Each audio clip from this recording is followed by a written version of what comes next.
Hello everyone, আজকে তোমাদের ব্রোকলির একটা রেসিপি শেয়ার করব। তো ফার্স্টেই আমি তেল দিয়ে জিরে ফোড়ন দিয়ে দিলাম। তারপরে এই ডুমো ডুমো করে কেটে রাখা ব্রোকলিগুলো হালকা ফ্রাই করে নিলাম। যেহেতু একটু ঢাকা দিয়ে দিচ্ছি, কারণ কম তেলে ভাজা হচ্ছে, সেজন্য যাতে প্রপারভাবে ফ্রাইটা করতে পারি।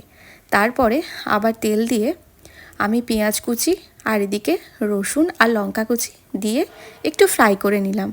তারপরে দিয়ে দেবো কড়াইশুঁটি আর টমেটো কুচি।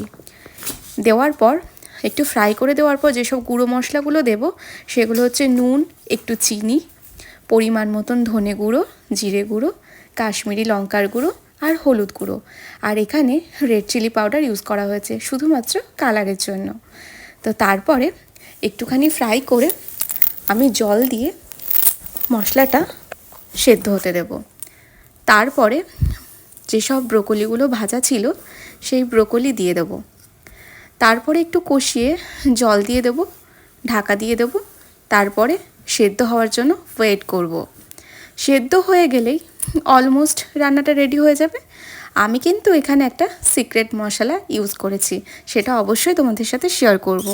এখানে ভাজা মশলার মধ্যে ছিল শুকনো খোলায় ভেজে রাখা শুকনো লঙ্কা, তেজপাতা, জিরে আর ধনে।